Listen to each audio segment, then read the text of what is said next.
আচ্ছা, যদি তোমাকে বলি যে টেনশন জিনিসটা ভালো, তাহলে শুনতে অবাক লাগবে না? যে টেনশন কিভাবে ভালো হতে পারে? টেনশন কিভাবে ভালো হতে পারে? দেখো, টেনশন জানান দেয় যে আমরা আমাদের বিষয়টি নিয়ে সিরিয়াস। হ্যাঁ, কোনো বিষয় নিয়ে তুমি টেনশন করছো মানে তোমার মনে হচ্ছে সেই বিষয়টি নিয়ে তুমি সিরিয়াস। কিন্তু একটা কথা মাথায় রেখো, এই পৃথিবীতে কোনো কিছু অতিরিক্ত ভালো নয়, সেটা হোক টেনশন বা অন্য কিছু। অতিরিক্ত বিষয়টাই আমাদের জন্য সব থেকে ক্ষতিকর। সত্যি বলতে আমাদের টেনশন হবে, এটাই স্বাভাবিক। মানুষ এবং রোবটকে এই টেনশনই তো আলাদা করে। দুঃখ, কষ্ট, টেনশন, ডিপ্রেশন এগুলোই তো আমাদেরকে রোবট থেকে আলাদা করে। না হলে একজন মানুষ এবং একজন রোবটের মধ্যে কি এমন পার্থক্য থাকতো? টেনশন হবে, কিন্তু টেনশনকে নিজের উপরে হাবির হতে দিও না। তার কারণ আমরা কিছু ক্ষেত্রে এমন কিছু বিষয় নিয়ে দুশ্চিন্তা করি, এমন কিছু বিষয় নিয়ে টেনশন করি যেগুলো হয়তোবা এর যোগ্যতাই রাখে না।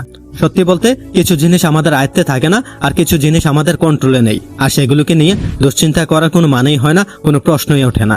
আচ্ছা, কেউ যদি নিজের উচ্চতা নিয়ে গর্ব করে তাহলে সেটা কি হাস্যকর নয়? আবার কেউ যদি নিজের উচ্চতা নিয়ে দুঃখ করে সেটাও কি হাস্যকর নয়?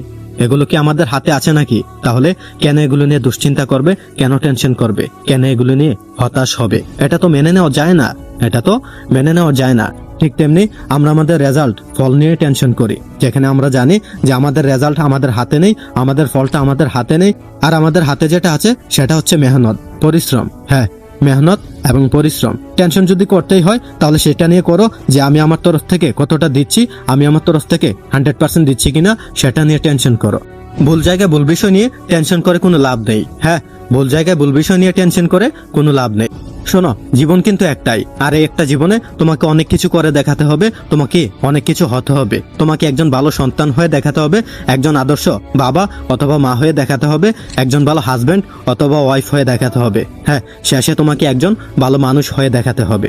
এই জীবনে তোমার অনেক কিছু করার বাকি আছে, অনেক কিছু দেখার বাকি আছে, অনেক মানুষকে ভুল প্রমাণ করার বাকি আছে। এই একটা বিষয় নিয়ে তুমি এত টেনশন করার তো কোনো মানেই হয় না।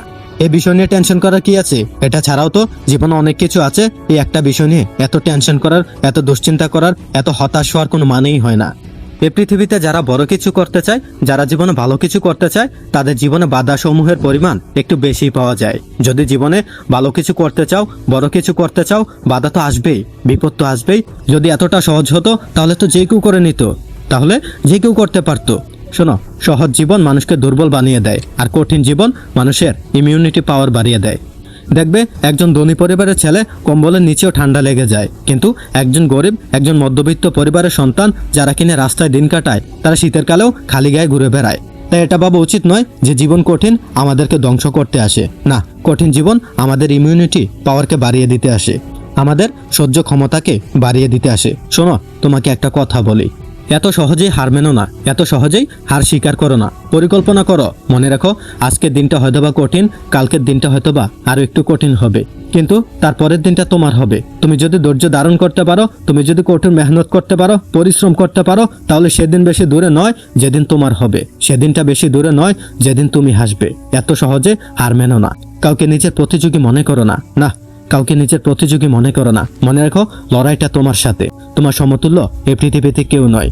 দুর্বল মানুষদের সাথে নিজেকে গুলিয়ে ফেলো না। তুমি তো দুর্বল নাও, তুমি তো দুর্বল নাও। এই পৃথিবীর পরিচালক তোমাকে এতটাও দুর্বল করে বানায়নি। তাহলে কেন সেই সকল মানুষদের সাথে নিজেকে গুলিয়ে ফেলছো? তাহলে কেন তাদের সাথে নিজেকে গুলিয়ে ফেলছো? তাদের সাথে নিজের স্বপ্নগুলোকে গুলিয়ে ফেলছো? মনে রেখো, তোমার মধ্যে এমন কিছু আছে যেটা এই পৃথিবীর পরিচালক অন্য কারোর মধ্যে দেয়নি। তুমি এমন কিছু করতে পারো যেটা এই পৃথিবীতে অন্য কেউই করতে পারে না, অন্য কারোর দ্বারাই সম্ভব নয়। সত্যি বলতে কাউকে নিজের পরিকল্পনাটা কখনোই শেয়ার করতে যেও না। তুমি আগামীতে কি করতে চাও কাউকে বলতে যেও না, কারণ বেশিরভাগ মানুষই তোমার সেটা বিশ্বাস করবে না, সাহায্য তো দূরের কথা। সত্যি বলতে এই পৃথিবীতে মানুষ শুনতে নয়, দেখতে একটু বেশি ভালোবাসে। তাই জীবনে এমন কিছু করে দেখাও, এমন কিছু করে দেখাও যেন মানুষ তোমাকে সম্মান দিতে বাধ্য করে, মানুষ তোমাকে সম্মান করতে বাধ্য করে, তোমাকে ভালোবাসতে শুরু করে, তোমার মতো জীবন পাওয়ার স্বপ্ন দেখে। না, এ বিষয়ে কোনো সন্দেহ নেই যে যদি তুমি জীবনে বড় কিছু করতে পারো, ভালো কিছু করতে পারো, দেখবে যারা তোমাকে অবহেলা করতো, যারা তোমাকে ঘৃণা করতো, তারা তোমাকে সম্মান করতে শুরু করেছে, তারা তোমাকে পছন্দ করতে শুরু করেছে। যারা তোমাকে ছেড়ে গিয়েছিল তারা আবারও ফিরে আসতে চাইবে। তোমাকে শেষে 3টা উপদেশ দিতে চাই, যা হয়তোবা তোমার জীবনকে বদলে রেখে দেবে। নাম্বার 1, কখনোই জবাব দেবে না যখন তুমি রেগে থাকবে। নাম্বার 2, কখনোই প্রতিজ্ঞাবদ্ধ হবে না যখন তুমি আনন্দ থাকবে। নাম্বার 3, কখনোই সিদ্ধান্ত নেবে না যখন তুমি দুঃখে থাকবে। হ্যাঁ, এই 3টি উপদেশ তোমার জীবনকে বদলে দেবে। জীবনে ভালো থাকতে হলে একা থাকাটা শিখে নাও। একা থাকাটা জরুরি। একা থাকা মানেই দুর্বলতা নয়। একা থাকতে পারাটা এটা একটা যোগ্যতা, যে যোগ্যতা অধিকারী সবাই হতে পারে না। এই পৃথিবীতে কাউকে অবজ্ঞা করো না, কাউকে হেয় করো না, কাউকে হিংসে করো না, কারোর পিছনে কারো সমালোচনা করো না। মনে রেখো, মানুষ ছেড়ে দিলেও নিয়তি কিন্তু ছেড়ে দেয় না। কখনোই অহংকারী হয় না, না, কখনোই অহংকারী হয় না, কখনোই স্বার্থপর হয়ে ওঠো না, কখনোই কাউকে অসম্মান করো না, কারোর সাথে বিশ্বাসঘাতকতা করো না। মনে রেখো, সম্পর্ক কিন্তু কখনোই দূরত্ব বাড়ে না, বাড়িয়ে দেয় সময়। হ্যাঁ, সময় নষ্ট করো না। সময় নষ্ট হলে তোমার জীবনটাও পিছিয়ে যাবে। বিশ্বাস রাখো, তুমি পারবে। তোমার দ্বারা সমস্ত কিছুই সম্ভব। এই পৃথিবীতে এমন কিছু নেই যেটা তুমি পারবে না, যেটা তোমার দ্বারা সম্ভব নয়। তাহলে কেন তুমি ব্যর্থ হবে? কেন তুমি হার মেনে নেবে? কেন তুমি হাল ছেড়ে দিচ্ছ? মনে রেখো, তোমার জীবনটা একান্তই তোমার। এই পৃথিবীতে কেউ তোমাকে ইঞ্চিমাত্র জায়গা ছেড়ে দেবে না। এই পৃথিবীতে কেউ তোমাকে ইঞ্চিমাত্র জায়গা করে দেবে না। তোমার নিজের জায়গাটা তোমাকে নিজেকেই করে নিতে হবে। তোমার নিজের অধিকারটা নিজেকেই করে নিতে হবে। হ্যাঁ, এই পৃথিবীতে একটু অন্যরকম। এই পৃথিবীর মানুষগুলো একটু অন্যরকম। না, এখানে সব মানুষ শুধু শুনতে নয়, দেখতে একটু বেশি পছন্দ করে। তাই এমন কিছু করে দেখাও, এমন কিছু করে দেখাও যেন মানুষ তোমাকে সম্মান করতে বাধ্য করে, মানুষ তোমাকে ভালোবাসতে শুরু করে, মানুষ তোমাকে ভালোবাসতে শুরু করে। ভিডিওটি যদি ভালো লাগে তাহলে চ্যানেলটিকে সাবস্ক্রাইব করে পাশেই থাকুন। ধন্যবাদ।